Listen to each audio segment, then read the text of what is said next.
Film की शुरुआत 1933 के वसंत में न्यूयॉर्क शहर में महामंदी के चरम पर होती है। हमें एन डारो से मिलवाया जाता है, जो एक महत्वाकांक्षी अभिनेत्री है और कुछ पैसे कमाने के लिए थिएटर नाटक करती है। वह एक मशहूर अभिनेत्री बनना चाहती है और अपने पसंदीदा नाटककार जैक ड्रिस्कॉल की किताब पढ़ती है। अगले दिन उसे पता चला कि थिएटर बंद हो गया है और उसके पास कोई काम नहीं है। उसके सहकर्मी ने उसे बताया कि वह एक नए शहर में जा रहा है और उसे फिल्मों में अभिनय करने का प्रयास करना चाहिए।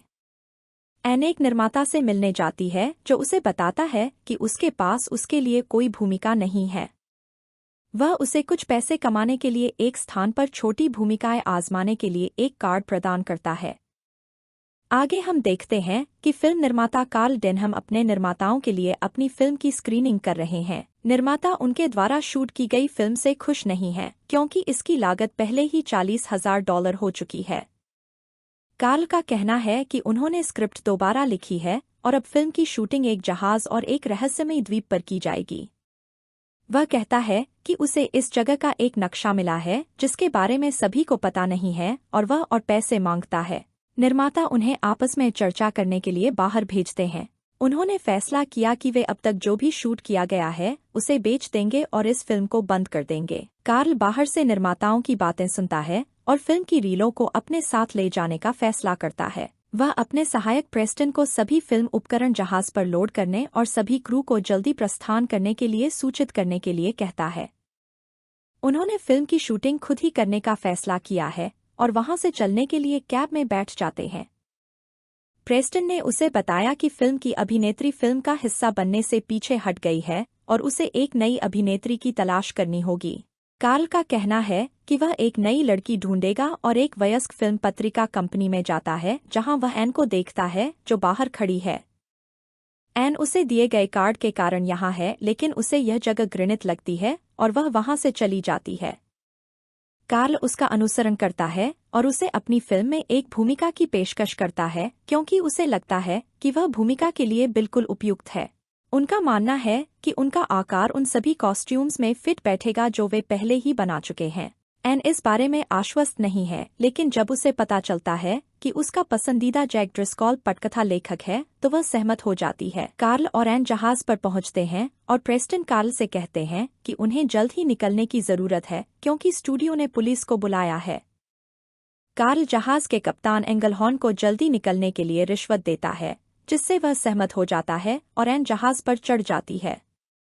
कार्ल जहाज पर जैक से मिलता है जहां जैक उसे 15 पृष्ठों की स्क्रिप्ट का एक रफ ड्राफ्ट देता है। जैक अपना भुगतान चाहता है और जहाज छोड़ देना चाहता है क्योंकि उसके पास अन्य काम है। कार्ल को पता चलता है कि जैक के बिना वह फिल्म की शूटिंग नहीं कर पाएगा और जानबूझकर उसे गलत चेक लिखता है।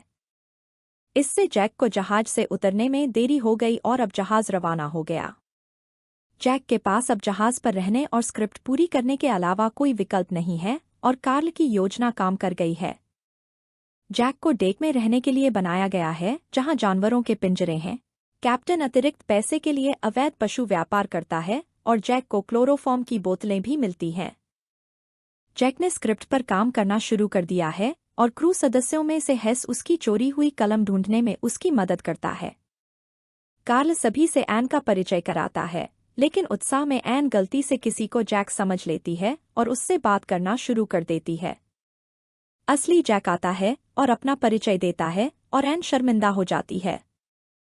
बाद में कार्ल और जैक अपनी स्क्रिप्ट पर चर्चा कर रहे हैं जहां कार्ल उसे बताता है कि वह एक द्वीप पर शूटिंग करना चाहता है। यह सुनकर जैक हैरान रह गया क्योंकि यह उसकी स्क्रिप्ट में नहीं था। कार्ल का कहना है कि यह द्वीप स्कल आइलैंड है जिसके बारे में बहुत से लोगों को जानकारी नहीं है और यह खतरनाक है। वह जैक से कहता है कि वह इस बारे में किसी से बात न करे, लेकिन जिमी नाम का एक क्रू मेंबर यह बात सुन लेता है। फिल्म की शूटिंग शुरू होती है जहां एन अभिनेता ब्रूस के साथ प्रदर्शन कर रही है। कार्ल ने नोटिस किया कि जिमी ने अपने क्रू साथियों को स्कल आइलैंड के बारे में बताया है और वह चिंतित दिख रहा है। जैक ने देखा कि एन एक अच्छी अभिनेत्री है और यहाँ तक कि उसके प्रदर्शन के लिए उसकी सराहना भी करता है। हम देखते हैं कि जैक और एन एक दूसरे को पसंद करने लगे हैं। कार्ल कैप्टन को स्कल आइलैंड जाने का निर्देश देता है और उसे और पैसे देने का वादा करता है। जहाज के चालक दल के सदस्यों ने कार्ल को चेतावनी दी कि स्कल आइलैंड एक खतरनाक जगह है और 100 फीट की विशाल दीवारों से घिरा हुआ है। कार्ल का कहना है कि वह डरे हुए नहीं हैं और अपनी फिल्म की शूटिंग वहीं करेंगे। कार्ल फिल्म की शूटिंग कर रहे हैं और एन और जैक एक दूसरे के लिए भावनाएं विकसित करते हैं और चुंबन करते हैं। कैप्टन को एक नोट मिलता है जिसमें लिखा होता है कि कार्ल के खिलाफ गिरफ्तारी वारंट है और वह अपने जहाज का रास्ता बदलने का फैसला करता। कार्ल कैप्टन से कहता है कि उसे अपनी फिल्म पूरी करने के लिए केवल 1 सप्ताह का समय चाहिए और वह उससे उसका समर्थन करने का अनुरोध करता है। कैप्टन कहता है कि वह सब कुछ जोखिम में नहीं डाल सकता और उसे मना कर देता है। वापस लौटते समय जहाज कोहरे में खो गया है और उसे कोई रास्ता नहीं दिख रहा है। चालक दल ने कप्तान को सूचित किया कि वे उथले पानी के पास आ रहे हैं। अचानक क्रू के एक सदस्य की नज़र एक बड़ी दीवार पर पड़ती है और वह सभी को चेतावनी देता है। कप्तान जहाज को नियंत्रित करने में असमर्थ हो जाता है और जहाज दीवार से टकरा जाता है। हर जगह चट्टानें हैं और जहाज बुरी तरह क्षतिग्रस्त हो गया है। हर कोई देखता है कि वे स्कल आइलैंड पर आ गए हैं। जब दल पानी को रोकने की कोशिश कर रहा था, कार्ल और उसके लोगों ने एक छोटे नाव को द्वीप पर ले जाने का फैसला किया। जहाज की मरम्मत के दौरान कार्ल ने द्वीप पर अपनी फिल्म की शूटिंग करने का फैसला किया है, जिससे कप्तान नाराज हो गया है। द्वीप पर पहुंचने पर उन्हें बहुत सारी खोपड़ियां दिखाई देती हैं और पता चलता है कि द्वीप कितना बड़ा और डरावना है। वे एक वीरान गांव में पहुंचते हैं और अपनी फिल्म की शूटिंग शुरू करते हैं। गांव की खोज के दौरान कार्ल को एक युवा लड़का मिलता है और वह उसे चॉकलेट देता है। लड़का कार्ल पर हमला करता है और अचानक हम देखते हैं कि यहाँ अन्य गांव वाले भी हैं। गांव वाले खतरनाक दिखते हैं और वे कार्ल और उसकी टीम पर हमला करते हैं और उन्हें मारना शुरू कर देते हैं। जब वे जैक को मारने वाले होते हैं, कैप्टन अपने आदमियों के साथ वहां आता है और उन्हें गोली मारना शुरू कर देता है। वे जहाज पर वापस पहुंचते हैं और वहां से निकलने का फैसला करते हैं। वे भारी सामान फेंकना शुरू कर देते हैं जिसके जहाज हल्का हो जाए। गांव वाले में से एक जहाज पर आता है और एन को गांव वापस ले जाने के लिए उसका अपहरण कर लेता है। जैक को एक मृत क्रू सदस्य मिलता है और पता चलता है कि एन गायब है और दूसरों को सूचित करता है। कैप्टन और चालक दल ने अपनी बंदूकें तैयार की और द्वीप पर वापस जाने का फैसला किया। कार्ल ने अपना कैमरा भी गुप्त रूप से पैक कर लिया है ताकि वह जो कुछ भी देखेगा उसे शूट कर सके। गांव वाले एक अनुष्ठान करते हैं और एन को लकड़ी के 2 टुकड़ों से बांध देते हैं। वे उसे ज्वालामुखी के पार दूसरी ओर भेज देते हैं। अचानक हम देखते हैं कि किंग कॉन्ग नाम का एक 25 फीट का वानर वहां आता है और एन को अपने साथ ले जाता है। चालक दल के सदस्य द्वीप पर पहुंचते हैं और कार्ल कोंग को एन को ले जाते हुए देखता है। उसे अपनी आंखों पर विश्वास नहीं होता और वह इस बारे में सबको बताता है। जंगल में एन की तलाश करते समय चालक दल के सदस्यों पर डायनासोर द्वारा हमला किया जाता है। डायनासोर सदस्यों को मारना शुरू कर देते हैं, लेकिन वे अपनी बंदूकों का इस्तेमाल करते हैं और उन पर गोली चलाना शुरू कर देते हैं। डायनासोर मारे गए हैं और कार्ल अपनी फिल्म के लिए इसे शूट करने में कामयाब रहे हैं। जंगल से गुजरते समय एन कोंग पर हमला करती है और भागने में सफल हो जाती है। कोंग उसके पीछे जाता है और उसे फिर से पकड़ने में सफल हो जाता है। सुबह में चालक दल के सदस्यों को कुछ बड़े कीड़े मिले और उन्होंने कुछ देर आराम करने का फैसला किया। जैक को एक बड़ा पदचिह्न मिलता है और सदस्य कार्ल से पूछने का निर्णय लेते हैं, लेकिन उन्हें एहसास होता है कि वह गायब है। कार्ल ने घाटी का पता लगाने और कुछ बड़े डायनासोरों को देखने का फैसला किया है जो पौधे खाते हैं। वह फिल्म के लिए एक अच्छा शॉट फिल्माने के लिए बैक्स्टर को उनके करीब जाने के लिए कहता है। अचानक डायनासोर डर जाते हैं और कार्ल और उसके आदमियों की ओर भागने लगते हैं। चालक दल के सदस्य डायनासोरों को आते हुए देखते हैं और उनसे दूर भागने लगते हैं। डायनासोरों पर मांस खाने वाले डायनासोरों द्वारा हमला किया जा रहा है जो छोटे और डरावने हैं। भागते समय कई डायनासोर पहाड़ से गिर जाते हैं और भगदड़ में दूसरों की जान भी ले लेते हैं। भागने के दौरान कई क्रू सदस्य और कैमरामैन मारे गए। बैक्स्टर ने जहाज पर वापस जाने का फैसला किया है।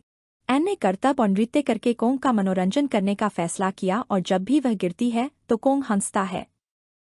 कोंग जानबूझकर उसे फिर से नीचे गिरा देता है और एन उसे मना कर देती है। इससे कोंग क्रोधित हो जाता है और वह अपनी हताशा दिखाने के लिए कुछ नष्ट कर देता है। एन कोंग की बुद्धिमत्ता और भावना की क्षमता को समझने लगती है। कोंग वहां से चला जाता है और एन बचने के लिए जंगल में भाग जाती है। नदी पार करते समय सदस्यों पर कुछ समुद्री जीवों द्वारा हमला किया जाता है जो उनकी नाव पर हमला करते हैं। नावों में से एक नष्ट हो जाती है और कैमरा पानी में गिर जाता है। जैक कैमरा वापस लाने का फैसला करता है और कार्ल प्राणी को मारने के लिए बंदूक का उपयोग करता है। दूसरा प्राणी एक सदस्य पर हमला करता है और उसे मार देता है और कार्ल इसे अपने कैमरे से शूट करता है। एक विशाल गिरे हुए लट्ठे के पार अपना रास्ता बनाते समय कोंग बचाव दल पर हमला करता है। वह सदस्यों को गिराने के लिए लॉग को हिलाता है और हिस को खड्ड में फेंककर मार देता है। कोंग ने पूरे लॉग को नीचे फेंक दिया और कई सदस्यों को मार डाला। भागते समय एन को कुछ जानवर चराते हुए मिले और जानवर एन पर हमला कर देता है।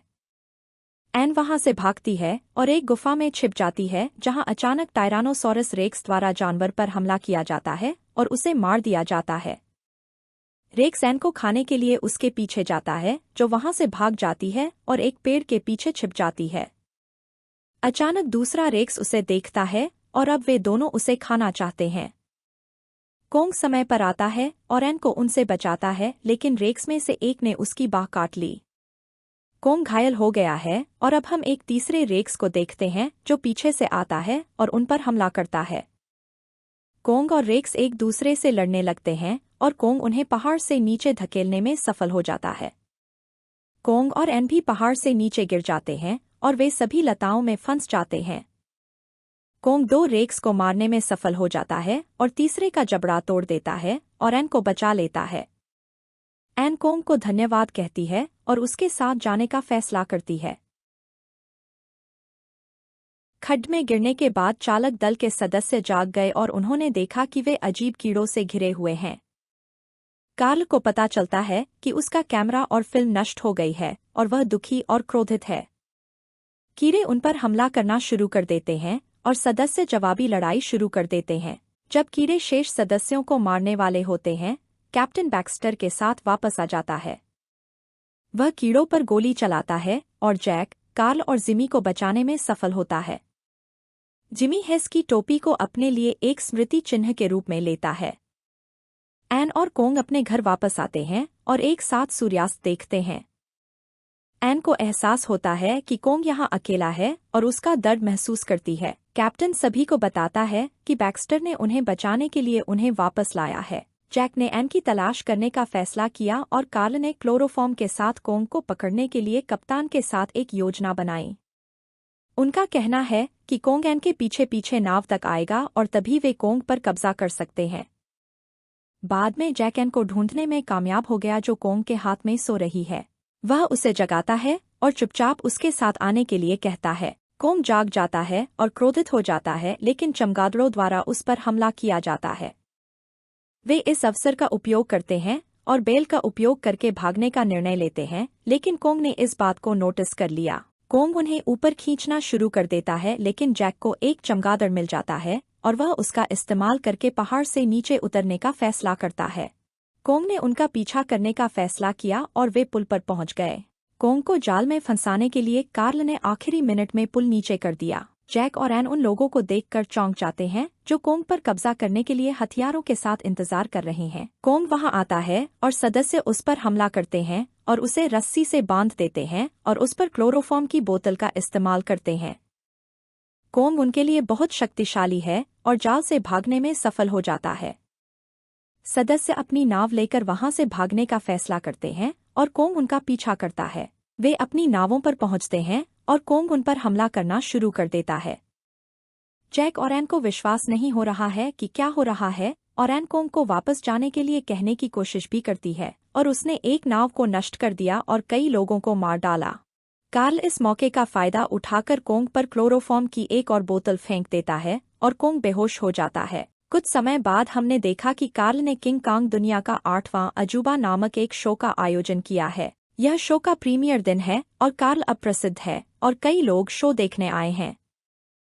शो शुरू होता है जहां हम देखते हैं कि कार्ल ने कोंग को जंजीरों से जकड़ रखा है और कोंग बहुत दुखी है।